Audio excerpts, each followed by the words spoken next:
Ok, c'est pas un parti pris ça, de diaboliser certains candidats plutôt que d'autres dans un espace démocratique où ils ont le droit de se présenter. Nouveau décryptage, comme d'habitude pour chaque intervention, 4 thèmes d'analyse précis, un encadré chiffre, un encadré explication, un encadré erreur et un encadré contre-argument. C'est parti. Alors, Aymeric Caron, en effet, vous le disiez, est politique, donc il y a un parti pris évident de sa part. Mais que répondre concrètement à la journaliste de France Inter ? Eh bien, en fait, elle nous explique que donc il y a un parti pris, il y a des journalistes et des essayistes qui forgent le récit, etc. Alors, j'ai pris quelques exemples. Je pense que la meilleure réponse, c'est de prendre quelques exemples de France Inter, précisément pour lui expliquer que France Inter a un parti pris. Je suis désolée de la décevoir. Alors, le 27 janvier 2022, on a un communiqué du SNJ de France Inter. Alors, le syndicat national des journalistes, SNJ, c'est une organisation syndicale française qui représente et qui défend les intérêts des journalistes. Fondé en 1918, ce syndicat il agit en faveur de l'amélioration des conditions de travail des professionnels des médias, négociant des conventions collectives visant à garantir des salaires équitables et des normes décentes de travail. Au-delà des aspects matériels, le SNJ il s'engage résolument dans la protection de la liberté de la presse, notamment en intervenant dans des situations où des journalistes font face à des pressions ou à des atteintes à leur indépendance éditoriale. Le SNJ y joue également un rôle actif dans la formation continue des journalistes, en intervenant dans les débats publics et en favorisant un soutien aux journalistes menacés. Il contribue de manière significative à la préservation des droits fondamentaux et à la promotion d'un journalisme libre. Je cite, contre la dépolitisation de l'information sur France Inter. En gros, il dénonce un programme mis en place par la direction avec des questions perso dans le cadre de la campagne présidentielle. Alors, il y a cette phrase dans le communiqué: autant de futilités qui n'ont aucun intérêt en termes d'information, mais qui offrent aux candidats des spots quasi publicitaires sans aucune contradiction. Bon, jusque-là, pourquoi pas. Et, nous précise-t-il, quel que soit, en écriture inclusive, quel que soit le ou la candidate, c'est inacceptable. Mais plus encore, quand la parole intime et légère sert ainsi à dédiaboliser des partis extrêmes. Alors déjà, attester qu'il s'agit d'un parti extrémiste, c'est déjà un parti pris. Je rappelle que l'utilisation du terme extrême droite pour qualifier le Rassemblement national, par exemple, n'est pas justifiée en tant que telle. Je vous donne la définition du dictionnaire Le Larousse. Extrême droite, ensemble des mouvements qui se rattachent à l'idéologie contre-révolutionnaire, considérant comme légitime l'emploi de la violence. L'antiparlementarisme et l'anticommunisme sont les deux thèmes essentiels de l'extrême droite. Marine Le Pen étant une parlementaire et une parlementariste convaincue, condamnant toutes les violences, militantes et politiques sans faire de distinction en fonction des victimes, on peut dire qu'elle n'est pas d'extrême droite. D'ailleurs, c'est assez marrant de se rendre compte que la France insoumise est beaucoup plus proche de cette définition, et pour cause, elle ne condamne pas les violences. Il va se passer ce qui doit se passer, qu'est-ce que vous voulez? Moi, j'appelle pas au calme, hein. J'appelle à la justice. Vous n'appelez pas au calme? Non. Vous appelez à la révolte? Non, pas à la révolte non plus, mais c'est les policiers qui doivent se calmer, ceux qui ont tué cet homme. Parfois les encourage et elle ne reconnaît pas la légitimité des députés Rassemblement National puisqu'elle décide de ne pas leur serrer la main. Vous avez été nombreux à m'interroger au sujet du déroulement de la séance d'hier et donc du coup je pense que c'est important d'apporter une clarification. Vous êtes nombreux à savoir qu'actuellement nous sommes dans un contexte de pandémie et que donc il faut prendre ses précautions. Une pandémie de racisme, une pandémie d'antisémitisme, une pandémie d'islamophobie et que donc dans l'intérêt de la santé de tous, j'appelle les Français et particulièrement le président de la République et ses amis à ne pas serrer la main au Rassemblement national. Ok, c'est pas un parti pris ça, de diaboliser certains candidats plutôt que d'autres dans un espace démocratique où ils ont le droit de se présenter. C'est un parti pris. Ensuite, dans la campagne 2022, toujours, il y a 120 minutes de matinale quotidienne sur France Inter. 3, à l'époque, sont accordées à des journalistes du Figaro, de Marianne et du Point. On n'est pas non plus... Figaro, Marianne et Le Point. Inquiétude immédiate de la rédaction qui parle de choc culturel sur la radio quand même, hein, accrochez-vous bien, bon. Et si bien que le moment est intitulé « En toute subjectivité ». On parle de 2% du temps d'antenne sur cette matinale, hein, en toute subjectivité pour calmer la rédaction. Donc les auditeurs sont bien prévenus, ce sera subjectif. Là, elle parle des journalistes en tant que tels. J'aimerais vous donner du concret. On va donc parler des personnalités politiques qui sont directement affiliées à un parti. Je me suis procuré sur le site du Conseil supérieur de l'audiovisuel, CSA, le temps d'intervention des personnalités politiques sur France Info. La période sélectionnée commence au 1er septembre et finit au 30 septembre. Pour arriver à une personnalité politique de droite dans le classement, en partant du premier, celui qui a le temps de parole le plus élevé, je dois sauter 28 personnes. 15 personnalités de la majorité présidentielle, 4 du Parti socialiste, 2 du Parti communiste, 2 de Europe Écologie Les Verts et 5 d'Hiver Gauche ou autres. Et ça, c'est assez impressionnant. Alors depuis saison suivante, on a le Figaro Magazine qui est représenté, mais on a l'Express, Oser le féminisme, Libération et Hugo Clément. Ah ben on respire mieux que France Inter. C'est bon, on a rééquilibré dans le bon sens.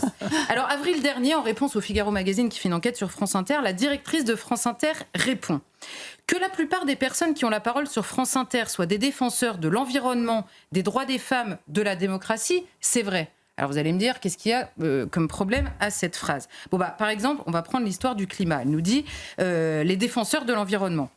Interdiction de discuter sur le climat et sur son origine humaine. Alors, ça, c'est la charte de 2022, puisque France Inter s'y engage.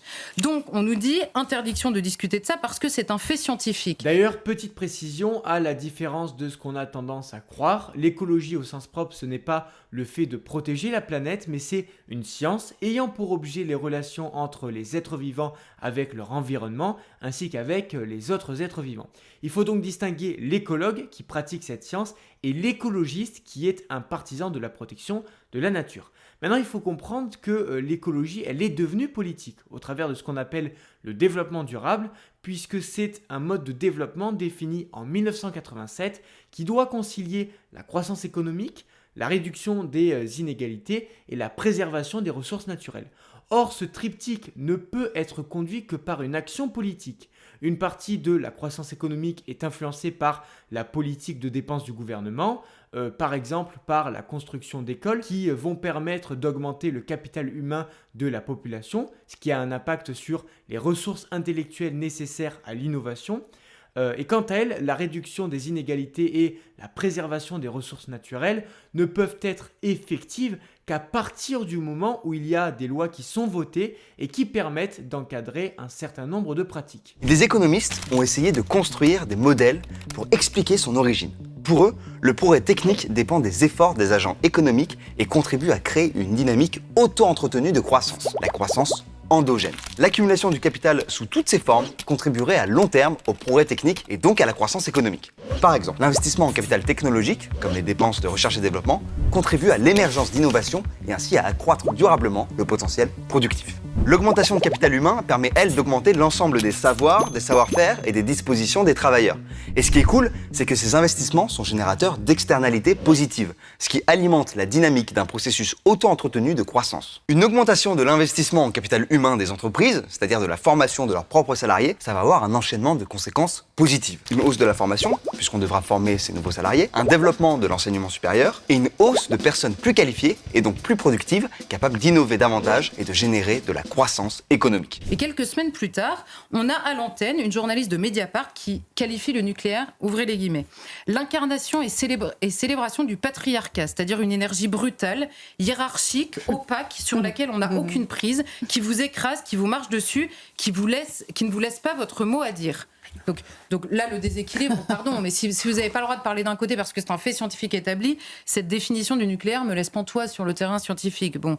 Ensuite, les droits des femmes, ok, mais à moins de s'appeler Claire et de s'être fait violer par quelqu'un sous OQTF, parce que là, il n'y a plus personne à France Inter, hein, elle n'est pas invitée, évidemment. Alors ici, elle fait référence à une femme qui a témoigné sur CNews puisqu'elle a été agressée par un migrant sous OQTF. Voici un extrait de ce qu'elle a dit. Quand l'agresseur s'est mis sur vous et pendant ces 30 minutes, est-ce que vous avez pu hurler ?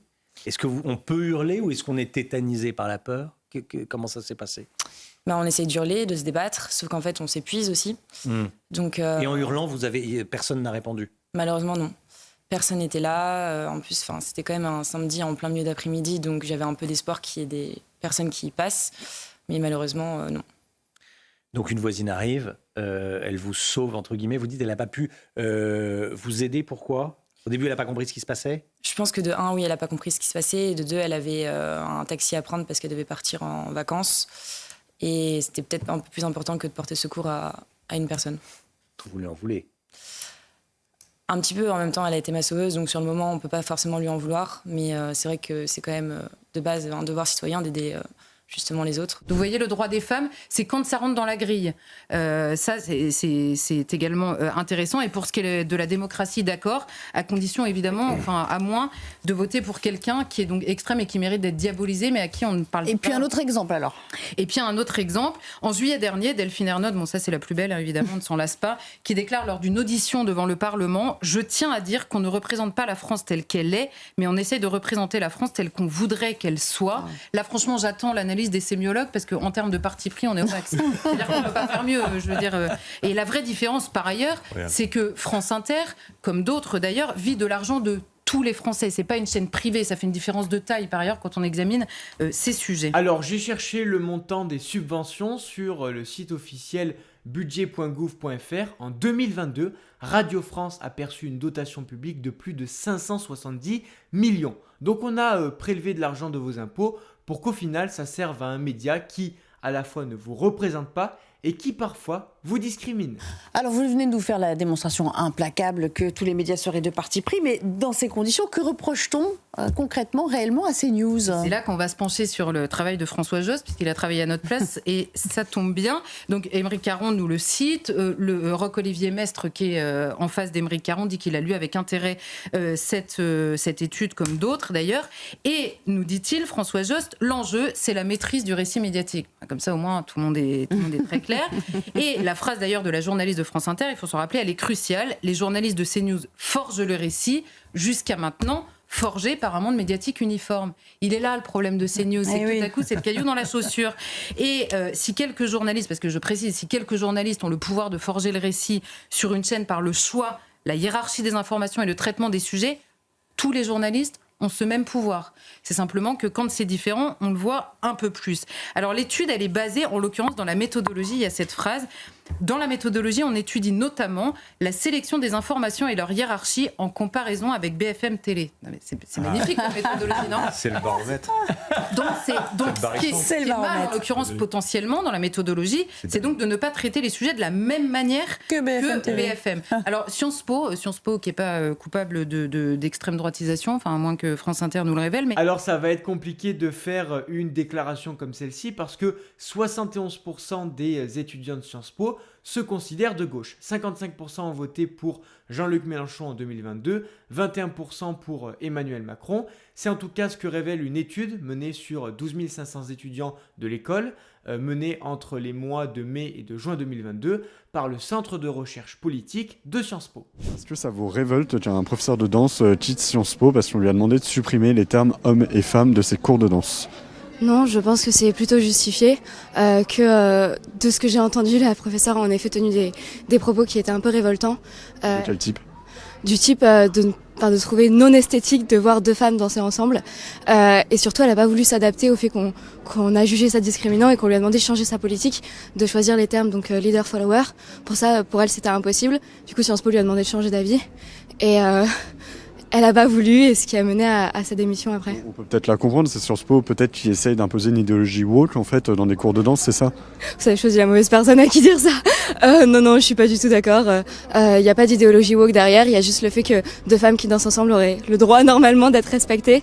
Et il n'y a pas d'idéologie derrière, il y a juste deux femmes qui voulaient danser ensemble, c'est tout. Est-ce qu'on peut faire danser deux hommes ensemble un rock, par exemple ?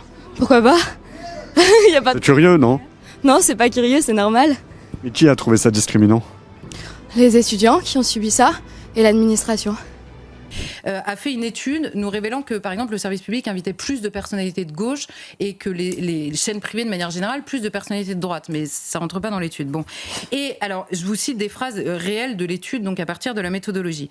À partir de l'examen de 3 matinales de 8h à 9h, il apparaît clairement que la répartition entre informations et commentaires est complètement différente entre BFM et CNews, donc c'est grave. Bon. CNews ne retient pas forcément les informations qui font l'actualité pour ses concurrents. C'est grave, toujours. En insistant fortement sur les dangers de l'immigration et de l'insécurité, la chaîne crée un monde où l'information est sélectionnée en fonction de ses propres valeurs. Et alors donc, j'imagine, ceux qui, dans la hiérarchie, mettent l'immigration et l'insécurité plus tard, qu'est-ce que ça dit de leurs valeurs ? C'est-à-dire par rapport par exemple, à ce qu'en pensent les Français, et notamment ceux qui décident de regarder CNews matin, midi et soir, parce que ça revient souvent dans l'étude, matin, midi et soir. Bon. Alors juste, voici quelques chiffres en matière d'immigration. 61% des Français souhaitent stopper le regroupement familial selon un sondage CSA. 74% des Français souhaitent une suppression du droit du sol selon un sondage ELAB. 87% des Français souhaitent que tous les fichiers S étrangers soient expulsés selon un sondage CSA. 67% des Français souhaitent faire primer le droit français sur le droit européen selon un sondage CSA. Et enfin, 80% des Français souhaitent ne pas accueillir plus de migrants en France selon un sondage, encore une fois, CSA. Et on pourrait faire l'étude inverse, par exemple. Pourquoi est-ce que donc les autres médias ne choisissent pas la même hiérarchie de l'info que CNews? C'est-à-dire que ça pourrait nous offusquer de la même manière.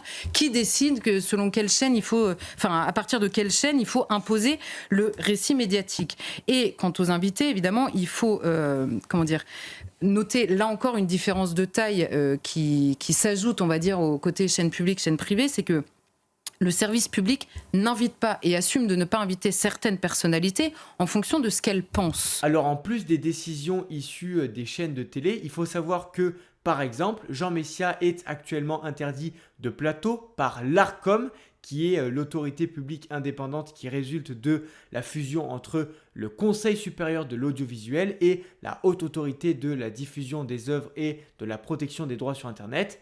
Celle-ci considère qu'il faut décompter son temps de parole car il a été affilié divers droites. Or, celui-ci n'a jamais revendiqué une appartenance politique, ou en tout cas, pas à ce jour. Bonsoir les amis.